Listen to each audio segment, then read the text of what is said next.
वो ये सोचते हैं कि हम गुरुओं को चला लेंगे। गुरु तो आप घर बैठे हैं, अगर किसी भी आदमी के मन की बात भी बतानी हो ना, कोई क्या सोच रहा है अभी वहाँ, उधर उधर नहीं देखिए, इधर देखिए। अभी घरवाली को बाद में बताना, पहले मेरी बात सुन लो। या वो जो है वो बात आप बाद में समझेंगे, पहले इधर पता चल जाता है कि आप क्या कर रहे हैं। वो देख रहा है ना सब, एक CCTV कैमरा हमारा भी है, GPRS जो बिना किसी बैटरी के चलता है। तो पहले दिन पता चल जाता है आदमी के खड़े होते ही कि किसकी यात्रा कितनी है। ये एक अलग पक्ष भी है, ये दुख भी देता है, ये आपको बताता भी है कि अगला आदमी पूरी तरह अभिनय ही कर रहा है। लेकिन तरस भी आता है कि ये कहाँ आ गया। मतलब दादा साहब फाल्के को एक आदमी जाकर के छोटे से एक्टिंग के गुण बताने की कोशिश करता है तो बड़ा मुश्किलात हो जाती हैं ऐसी स्थिति में। फिर वो थोड़े दिन बाद इधर उधर हो जाते। तो वो इसलिए नहीं आए, वो मेरे लिए नहीं आए थे ना, वो हवन के लिए आए ना परमात्मा। अगर कोई व्यक्ति विषय के लिए आया है, विषय यहाँ परमात्मा है, विषय यहाँ पदार्थ है, विषय यहाँ पूजा प्रार्थनाएं और अरदास है और उसको किए जाने का प्रकल्प हो, कोई लेना देना नहीं फिर किसी चीज़ से। वो जूतों में बैठे कि सिंहासन पर, वो सड़क पर खड़ा हो कि अंदर, उसके हाथ में कलश हो कि जूना, उसके हाथ में कमल का फूल हो कि साबुन, कुछ भी फर्क नहीं पड़ता, कुछ भी फर्क नहीं पड़ता। कुछ ऐसे भी लोग हैं जो भी घर पर ही बैठे हुए हैं, उनको भी संदेश, उनको भी आशीर्वाद वैसे ही पहुंचे हैं जितने कभी कभी स्वाहा करने वालों को भी नहीं पहुंचते हैं। जैसे मैंने कमल के पुष्प के बारे में उस दिन आपसे बात की थी, वहां एक पुष्प मिला, भरपूर आशीर्वाद था उसमें, फिर मैंने दूसरा उछाला, आपने उसको भी लपक लिया, अब पहले वाला फ्यूज हो गया। एक बर्तन जिससे पहले से बहुत कुछ भरा है, उसमें क्या डालिएगा, जो भी डालेंगे बाहर निकल जाएगा या व्यर्थ चला जाएगा। और एक और बड़ा मैकेनिज्म है इसमें, इसका मतलब पहले फूल पर विश्वास नहीं, पहला फूल लेना था, माथे से लगाना था और साइड हो जाना था। वो दूसरे भाई को कहना था कि तू भी लपक ले, तू भी ले ले, मुझे कहीं ऐसे सज्जन मिले। मैंने कहा आपने इतनी देर प्रार्थना की, इतनी देर पूजा की, सब कुछ अच्छा किया, अब जरा जो पड़ोसी इतने समय से बीमार पड़ा है, 10 मिनट की प्रार्थना उसके लिए, एक हनुमान चालीसा, एक बजरंग बाण, एक संकट मोचन का पाठ उसके लिए। बोले जी नहीं, टाइम नहीं है, ऑफिस जाना है, कुछ और करना है। और परमात्मा उसको पहले देखता है जो दूसरों को देखता है, क्योंकि यहाँ से आपकी बौद्धिकता का विकास, हार्दिकता का विकास, हृदय का विकास होता है। जब तक हम स्वार्थ की परिधियों में होते हैं, मैं, मेरा और मैं ही बस लिपट जाऊं और चिपट जाऊं, तो उससे कुछ बात बनती नहीं है। कुछ लोगों को बहुत आदरपूर्वक, स्नेहपूर्वक ये भी संस्कार में लाना चाहिए कि अगर जैसे 200 आहुतियाँ हैं और उन्हें 20 आहुति दे ही ली हैं, तो किसी 20 के लिए किसी और को भी अवसर देना चाहिए।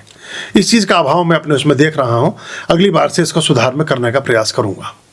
तो ये कोई ऐसा नहीं है कि ये कोई प्रधानमंत्री की कुर्सी है या किसी कोई ऐसा मामला है कि इसमें आप कोई प्राइवेट लिमिटेड कंपनी है कि आप चढ़ के बैठ गए तो बैठ ही गए, उससे कुछ लाभ उतना ज़्यादा होता नहीं है। कई बार तो 200 मंत्रों में सिर्फ एक मंत्र आपके काम का है और जो मंत्र काम का था उस पर आप थे ही नहीं, या आपके काम में बैठ के बाकी आपके काम के नहीं है। ये थोड़ा सा हार्दिकता का विकास होता है, तो औरों को स्थान देने से बातें फिर ठीक होने लगती हैं। तो हमें ये भी समझना और सीखना और करना आना चाहिए।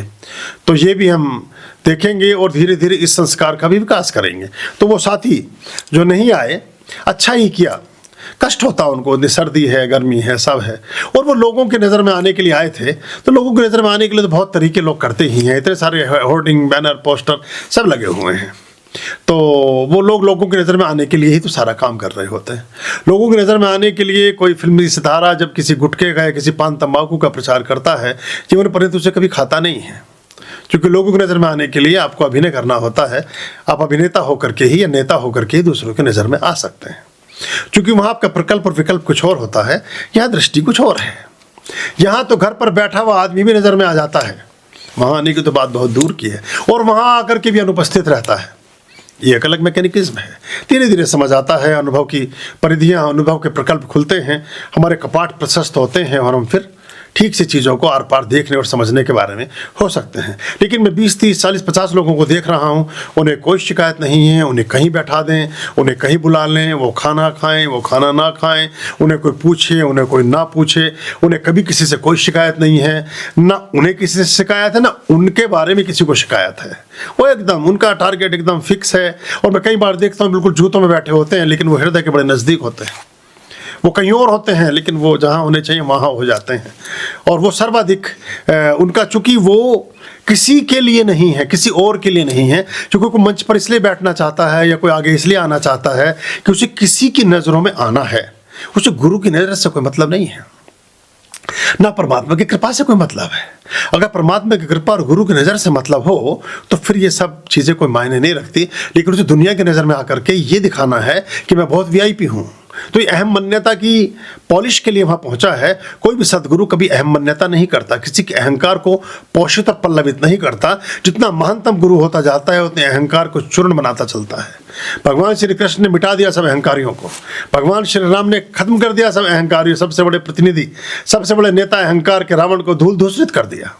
उसके पीछे यही प्रेरणा थी कि ये सत्य के मार्ग में, परमात्मा के मार्ग में, समाज की भलाई में रोड़ा है, तो उस रोड़े को, उस बाधा को, उस हर्डल को, उस हम्प को नेस्ता नाबूद कर दिया। हर सदगुरु यही करता है। लेकिन जो गुरु नहीं है, जिनके अपने स्वार्थ निश्चित और निहित हैं, वो फिर उनमें अपने उन स्वार्थों और अपने उन मतलबों को ही निश्चित करके, शिष्यत्व का अभिनय करके, उनको ऊपर नीचे करके इस तरह की चीज़ों को चलाते हैं।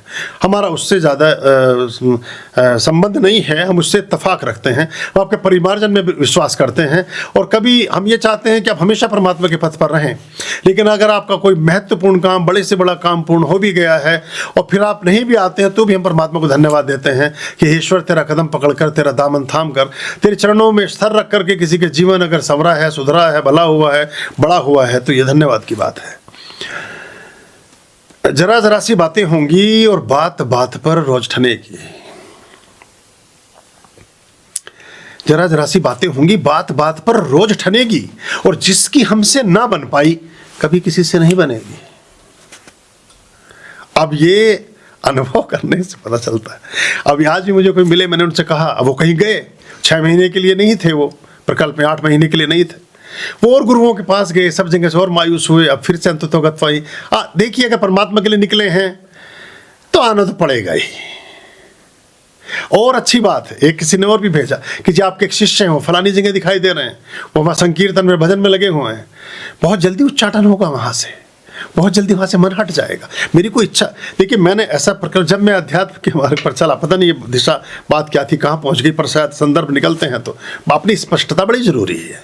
मैंने बहुत बार ये बात कही है, एक बार पुनश्च कहता हूँ, मेरे वाला पक्ष, मेरी ओर का रुख, मेरी तरफ का सिक्का, मेरा चेहरा, मेरा भाव, मेरा विचार आपके सामने प्रकट होना चाहिए।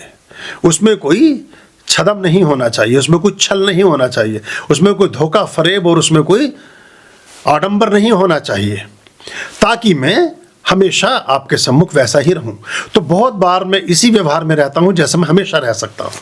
लेकिन जो अभिनय कर रहे हैं उनको थोड़े दिन बाद उस बंद मुट्ठी को खोलना होगा, और जैसे बंद मुट्ठी खुलती है फिर सत्य प्रकट होता है, उसको मैं खराब समझता हूं। वो आपके भी समय की व्यर्थता है, मेरी भी समय की व्यर्थता है। तो मैं जैसा आज हूँ ऐसा ही 10 साल पहले था, ऐसे 10 साल बाद रहूँगा, ऐसा ही 1000 साल पहले था, ऐसे 1000 साल बाद रहूँगा, मैं ऐसा ही हूँ। तो उसकी स्पष्टता अगर पहले दिन हो तो आपके सामने कितना स्पष्ट मंतव्य, इससे बढ़िया बात किसी संबंध को चलाने में हो सकती है क्या, कि मैंने अपनी बात तो बता ही दी कि मैं ऐसा हूँ। अब आपका तालमेल बैठता हो तो ठीक है, नहीं बैठता तो बड़ा मुश्किल है। और एक और दुर्भाग्य की बात है, एक और बड़ी मजे की बात है, बड़ी विस्मयकारी बात है, शिष्य बनने नहीं आते, गुरु को अपने अनुसार चलाने आते हैं।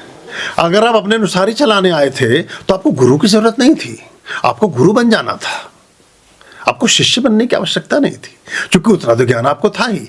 और अगर उतना ही ज्ञान था तो आपको यह भी ज्ञान अवश्य होगा कि आपके प्रगति का, प्रशस्ति का, आपकी उन्नति और आरोग्य का, आपकी सुख और समृद्धि का स्रोत कहाँ है, उसका रहस्य क्या है, ये आपको पता होना चाहिए था, क्योंकि इतना तो आपको पता ही है। लेकिन वो अपने उन मनोवांछित उद्देश्यों के लिए, अपने स्वार्थ की पूर्ति के लिए गुरु का इस्तेमाल करना चाहता है।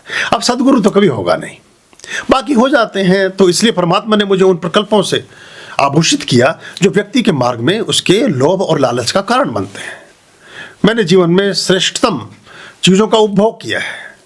मैं बहुत ऊंचे मानदंडों में, चाहे पद हो, चाहे प्रतिष्ठा हो, चाहे भोजन हो, चाहे यात्राएं, कुछ भी, चाहे प्रसिद्धि हो, कुछ भी, बहुत अच्छे से मैं बड़ा संतुष्ट हूँ उसमें। थोड़ा ज़्यादा ही है, मुझे उसकी आवश्यकता नहीं। जिनके पास नहीं है शायद उस छदम में उछल देते हैं। तो मेरे पास बहुत सारे लोगों का कारवा आएगा और जाएगा, कुछ की कोई परवाह नहीं है। जो परमात्मा का आदमी होगा वो रह जाएगा, जो पदार्थ का आदमी होगा वो चला जाएगा, क्योंकि जिसको जो चाहिए उसको वही मिलता है और वो उसी के साथ रह जाता है।